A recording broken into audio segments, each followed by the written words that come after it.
Mr. Rochester did, on a future occasion, explain it. It was one afternoon, when he chanced to meet me and Adele in the grounds, and while she played with Pilot and her shuttlecock, he asked me to walk up and down a long beech avenue within sight of her. He then said that she was the daughter of a French opera dancer, Céline Varens, towards whom he had once cherished what he called a grande passion. This passion Céline had professed to return with even superior ardor. He thought himself her idol, ugly as he was. He believed, as he said, that she preferred his taille d'athlete to the elegance of the Apollo Belvedere. And, Miss Eyre, so much was I flattered by this preference of the Gallic sylph for her British gnome, that I installed her in an hotel, gave her a complete establishment of servants, a carriage, cashmeres, diamonds, dentelles, and in short, I began the process of ruining myself in the received style, like any other spoony. I had not, it seems, the originality to chalk out a new road to shame and destruction, but trode the old track with stupid exactness not to deviate an inch from the beaten center. I had, as I deserved to have, the fate of all other spoonies. Happening to call one evening when Céline did not expect me, I found her out, but it was a warm night, and I was tired with strolling through Paris, so I sat down in her boudoir, happy to breathe the air consecrated so lately by her presence. No, I exaggerate, I never thought there was any consecrating virtue about her, it was rather a sort of pastille perfume she had left, a scent of musk and amber, than an odor of sanctity. I was just beginning to stifle with the fumes of conservatory flowers and sprinkled essences, when I bethought myself to open the window and step out onto the balcony. It was moonlight and gaslight besides, and very still and serene. The balcony was furnished with a chair or two. I sat down, and took out a cigar. I will take one now, if you will excuse me. Here ensued a pause, filled up by the producing and lighting of a cigar. Having placed it to his lips and breathed a trail of Havana incense on the freezing and sunless air, he went on. I liked bonbons too in those days, Miss Eyre, and I was croquant, overlook the barbarism, croquant chocolate comfits, and smoking alternately, watching meantime the equipages that rolled along the fashionable streets towards the neighboring opera house, when in an elegant close carriage drawn by a beautiful pair of English horses, and distinctly seen in the brilliant city night, I recognized the voiture I had given Céline. She was returning. Of course my heart thumped with impatience against the iron rails I leant upon. The carriage stopped, as I had expected, at the hotel door. My flame, that is the very word for an opera innamorata, alighted, though muffled in a cloak, an unnecessary encumbrance. By the by, on so warm a June evening, I knew her instantly by her little foot, seen peeping from the skirt of her dress, as she skipped from the carriage step. Bending over the balcony, I was about to murmur "Mon ange," in a tone, of course, which should be audible to the ear of love alone, when a figure jumped from the carriage after her, cloaked also, but that was a spurred heel which had rung on the pavement, and that was a hatted head which now passed under the arched porte-cochere of the hotel. You never felt jealousy, did you, Miss Eyre? Of course not, I need not ask you, because you never felt love. You have both sentiments yet to experience, your soul sleeps, the shock is yet to be given which shall waken it. You think all existence lapses in as quiet a flow as that in which your youth has hitherto slid away. Floating on with closed eyes and muffled ears, you neither see the rocks bristling not far off in the bed of the flood, nor hear the breakers boil at their base. But I tell you, and you may mark my words, you will come some day to a craggy pass in the channel, where the whole of life's stream will be broken up into whirl and tumult, foam and noise. Either you will be dashed to atoms on crag points, or lifted up and borne on by some master wave into a calmer current, as I am now.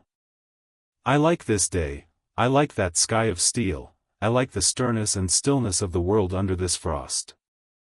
I like Thornfield, its antiquity, its retirement, its old crow trees and thorn trees, its grey facade, and lines of dark windows reflecting that metal welkin, and yet how long have I abhorred the very thought of it, shunned it like a great plague house? How I do still abhor.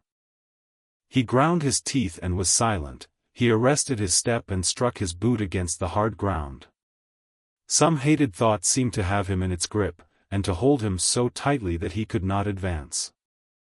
We were ascending the avenue when he thus paused. The hall was before us.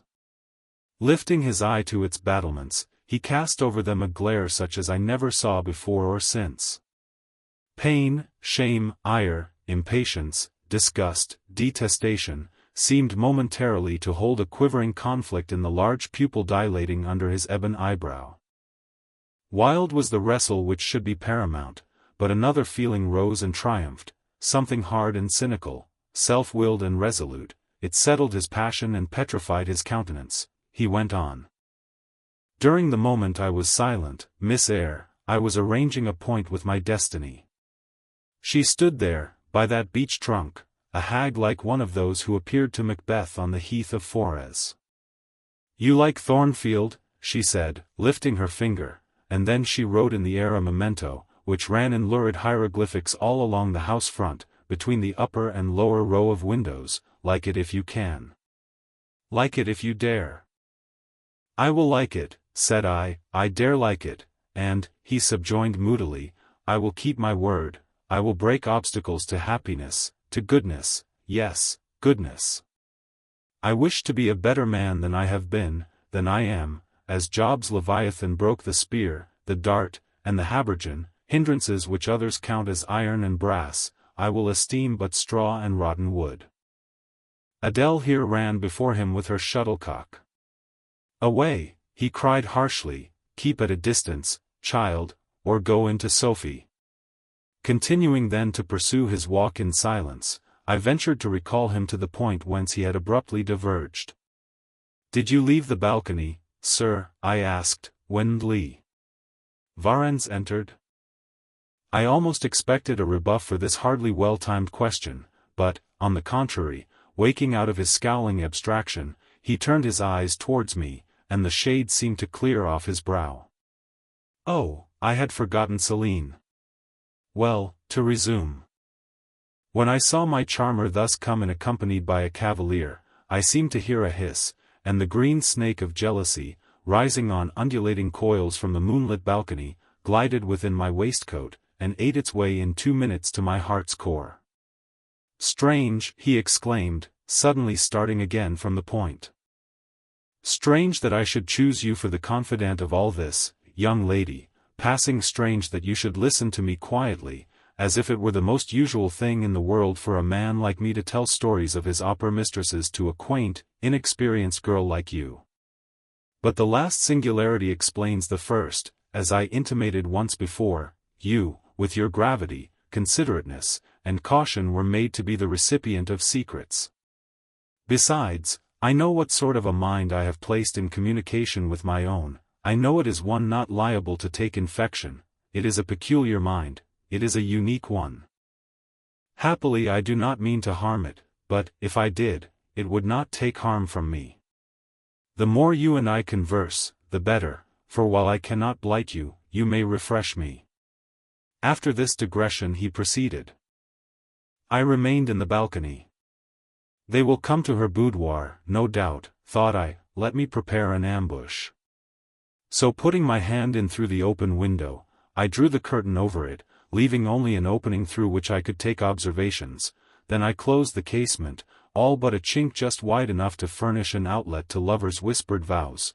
Then I stole back to my chair, and as I resumed it the pair came in. My eye was quickly at the aperture. Céline's chambermaid entered, lit a lamp, left it on the table, and withdrew. The couple were thus revealed to me clearly. Both removed their cloaks, and there was the Varens, shining in satin and jewels, my gifts of course, and there was her companion in an officer's uniform, and I knew him for a young roué of a vicomte, a brainless and vicious youth whom I had sometimes met in society, and had never thought of hating because I despised him so absolutely. On recognizing him, the fang of the snake jealousy was instantly broken, because at the same moment my love for Céline sank under an extinguisher. A woman who could betray me for such a rival was not worth contending for. She deserved only scorn, less, however, than I, who had been her dupe. They began to talk. Their conversation eased me completely. Frivolous, mercenary, heartless, and senseless, it was rather calculated to weary than enrage a listener. A card of mine lay on the table. This being perceived, brought my name under discussion. Neither of them possessed energy or wit to belabor me soundly, but they insulted me as coarsely as they could in their little way, especially Celine, who even waxed rather brilliant on my personal defects, deformities she termed them. Now it had been her custom to launch out into fervent admiration of what she called my beaut male, wherein she differed diametrically from you, who told me point-blank, at the second interview, that you did not think me handsome. The contrast struck me at the time and Adele here came running up again. Monsieur, John has just been to say that your agent has called and wishes to see you. Ah. In that case I must abridge.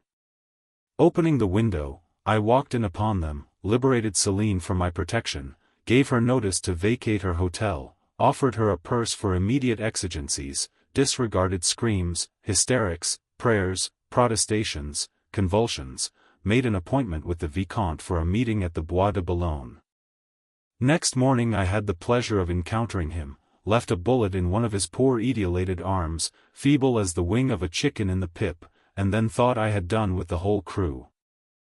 But unluckily the Varens, 6 months before, had given me this Villette Adele, she affirmed, was my daughter, and perhaps she may be, though I see no proofs of such grim paternity written in her countenance. Pilot is more like me than she.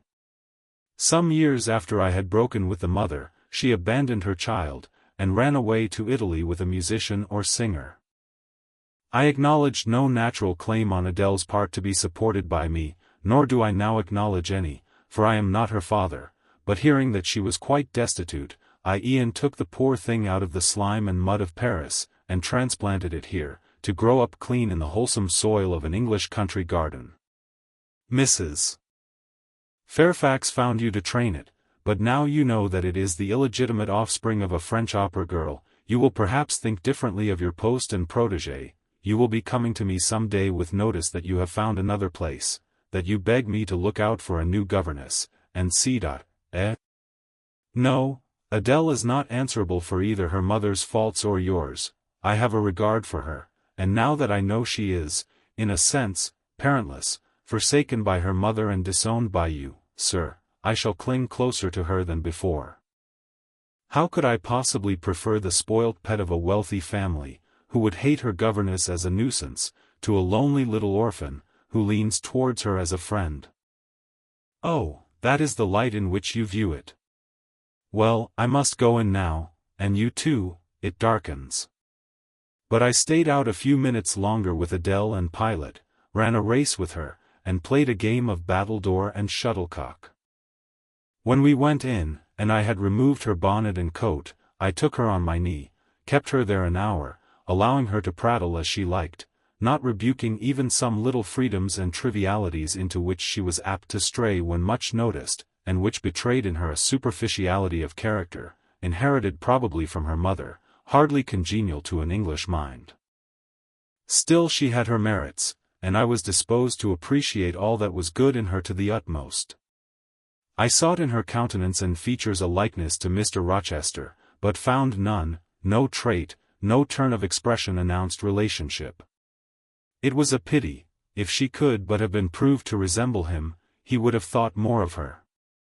It was not till after I had withdrawn to my own chamber for the night, that I steadily reviewed the tale Mr. Rochester had told me. As he had said, there was probably nothing at all extraordinary in the substance of the narrative itself. A wealthy Englishman's passion for a French dancer, and her treachery to him, were everyday matters enough, no doubt, in society, but there was something decidedly strange in the paroxysm of emotion which had suddenly seized him when he was in the act of expressing the present contentment of his mood, and his newly revived pleasure in the old hall and its environs. I meditated wonderingly on this incident, but gradually quitting it, as I found it for the present inexplicable, I turned to the consideration of my master's manner to myself. The confidence he had thought fit to repose in me seemed a tribute to my discretion. I regarded and accepted it as such. His deportment had now for some weeks been more uniform towards me than at the first. I never seemed in his way, he did not take fits of chilling hauteur. When he met me unexpectedly, the encounter seemed welcome. He had always a word and sometimes a smile for me. When summoned by formal invitation to his presence, I was honored by a cordiality of reception that made me feel I really possessed the power to amuse him, and that these evening conferences were sought as much for his pleasure as for my benefit. I, indeed, talked comparatively little, but I heard him talk with relish. It was his nature to be communicative. He liked to open to a mind unacquainted with the world glimpses of its scenes and ways. I do not mean its corrupt scenes and wicked ways, but such as derived their interest from the great scale on which they were acted, the strange novelty by which they were characterized, and I had a keen delight in receiving the new ideas he offered, in imagining the new pictures he portrayed, and following him in thought through the new regions he disclosed, never startled or troubled by one noxious illusion. The ease of his manner freed me from painful restraint. The friendly frankness, as correct as cordial, with which he treated me, drew me to him. I felt at times as if he were my relation rather than my master, yet he was imperious sometimes still, but I did not mind that. I saw it was his way. So happy, so gratified did I become with this new interest added to life, that I ceased to pine after kindred. My thin crescent destiny seemed to enlarge, the blanks of existence were filled up, my bodily health improved, I gathered flesh and strength. And was Mr. Rochester now ugly in my eyes? No, reader, gratitude, and many associations, all pleasurable and genial, made his face the object I best liked to see. His presence in a room was more cheering than the brightest fire. Yet I had not forgotten his faults, indeed, I could not, for he brought them frequently before me.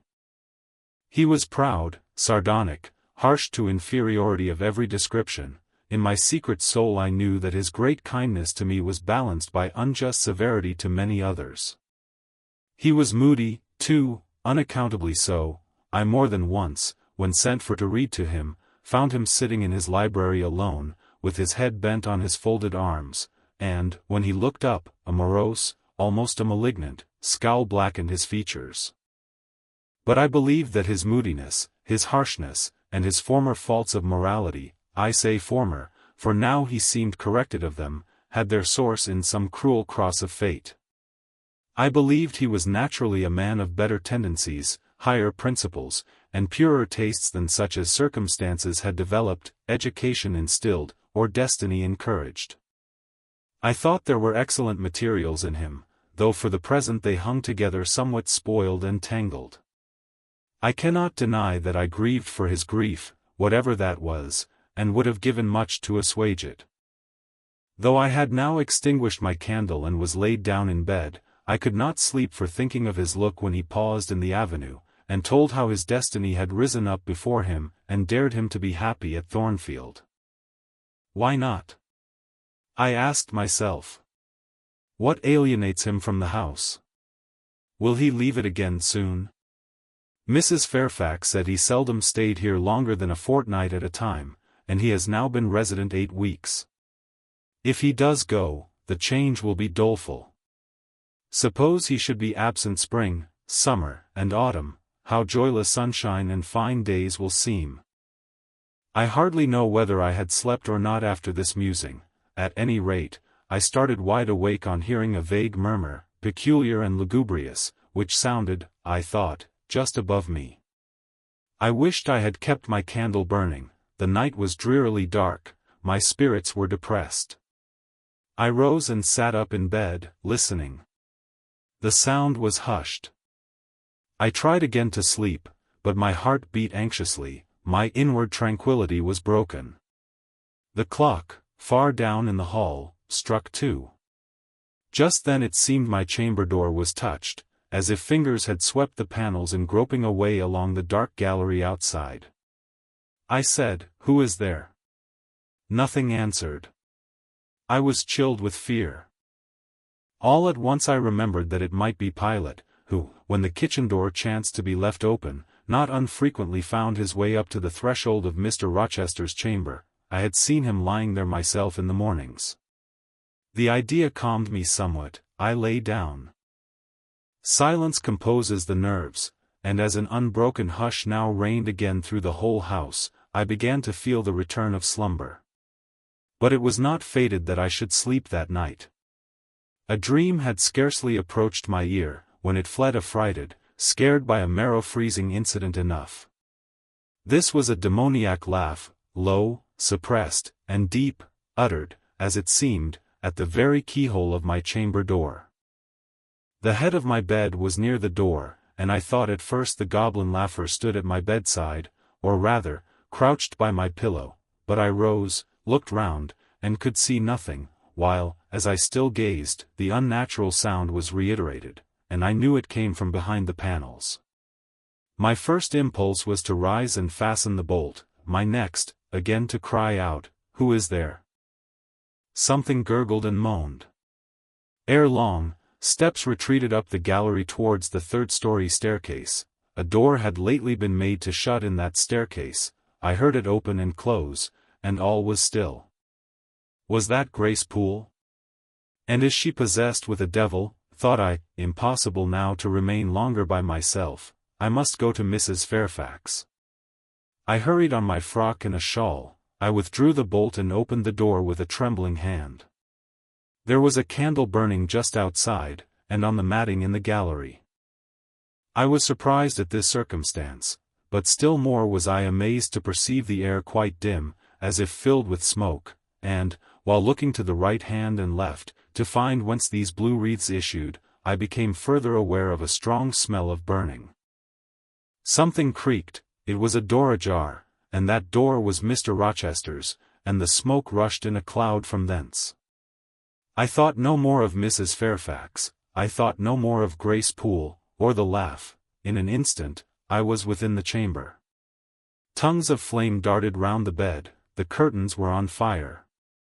In the midst of blaze and vapor, Mr. Rochester lay stretched motionless, in deep sleep. "Wake! Wake!" I cried. I shook him, but he only murmured and turned. The smoke had stupefied him. Not a moment could be lost. The very sheets were kindling. I rushed to his basin and ewer. Fortunately, one was wide and the other deep, and both were filled with water. I heaved them up, deluged the bed and its occupant, flew back to my own room, brought my own water jug, baptized the couch afresh, and, by God's aid, succeeded in extinguishing the flames which were devouring it. The hiss of the quenched element, the breakage of a pitcher which I flung from my hand when I had emptied it, and, above all, the splash of the shower bath I had liberally bestowed, roused Mr. Rochester at last. Though it was now dark, I knew he was awake, because I heard him fulminating strange anathemas at finding himself lying in a pool of water. "Is there a flood?" he cried. "No, sir," I answered, "but there has been a fire. Get up, do, you are quenched now, I will fetch you a candle." "In the name of all the elves in Christendom, is that Jane Eyre?" he demanded. "What have you done with me, witch, sorceress? Who is in the room besides you? Have you plotted to drown me? I will fetch you a candle, sir, and, in heaven's name, get up. Somebody has plotted something, you cannot too soon find out who and what it is. There. I am up now, but at your peril you fetch a candle yet. Wait 2 minutes till I get into some dry garments, if any dry there be. Yes, here is my dressing gown. Now run." I did run. I brought the candle which still remained in the gallery. He took it from my hand, held it up, and surveyed the bed, all blackened and scorched, the sheets drenched, the carpet round swimming in water. "What is it? And who did it?" he asked. I briefly related to him what had transpired, the strange laugh I had heard in the gallery, the step ascending to the third story, the smoke, the smell of fire which had conducted me to his room, in what state I had found matters there, and how I had deluged him with all the water I could lay hands on. "What is it and who did it?" he asked. He listened very gravely. His face, as I went on, expressed more concern than astonishment. he did not immediately speak when I had concluded. "Shall I call Mrs. Fairfax?" I asked. "Mrs. Fairfax? No, what the deuce would you call her for? What can she do? Let her sleep unmolested. Then I will fetch Leah, and wake John and his wife." "Not at all, just be still. You have a shawl on. If you are not warm enough, you may take my cloak yonder, wrap it about you, and sit down in the armchair. There, I will put it on. Now place your feet on the stool, to keep them out of the wet. I am going to leave you a few minutes. I shall take the candle. Remain where you are till I return, be as still as a mouse. I must pay a visit to the second story. Don't move, remember, or call anyone." He went. I watched the light withdraw. He passed up the gallery very softly, unclosed the staircase door with as little noise as possible, shut it after him, and the last ray vanished. I was left in total darkness. I listened for some noise, but heard nothing. A very long time elapsed. I grew weary, it was cold, in spite of the cloak, and then I did not see the use of staying, as I was not to rouse the house. I was on the point of risking Mr. Rochester's displeasure by disobeying his orders, when the light once more gleamed dimly on the gallery wall, and I heard his unshod feet tread the matting. I hope it is he, thought I, and not something worse. He re-entered, pale and very gloomy.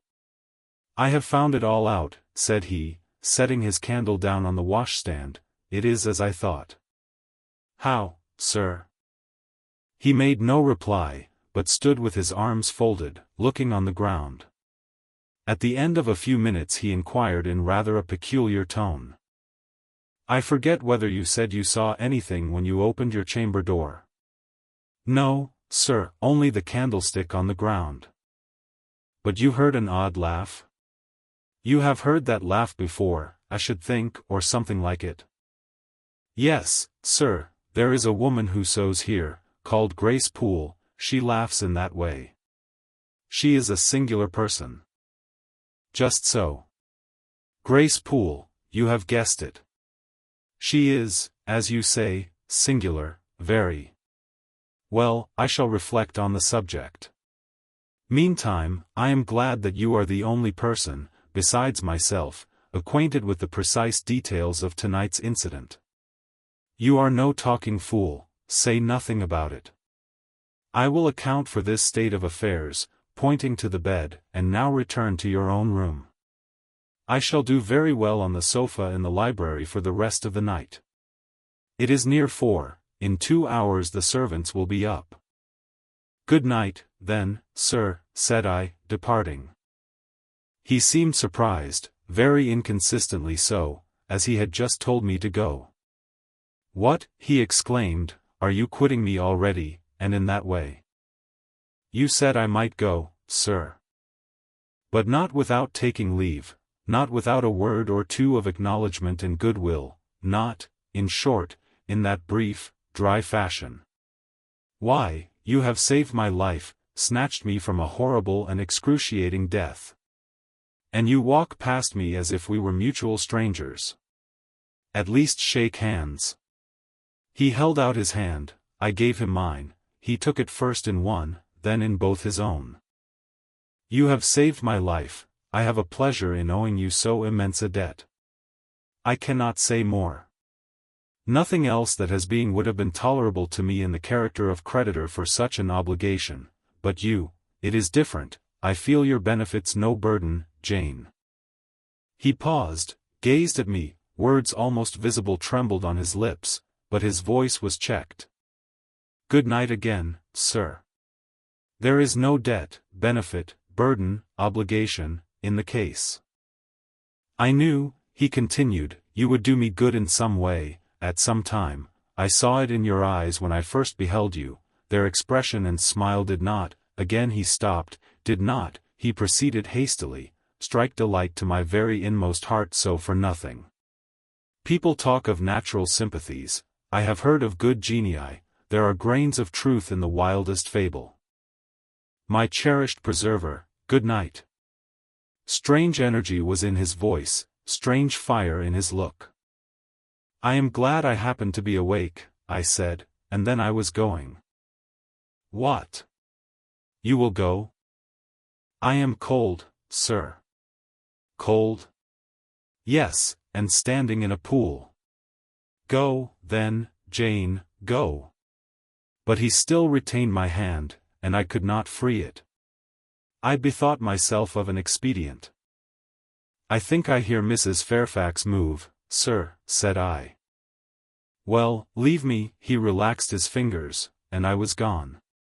I regained my couch, but never thought of sleep.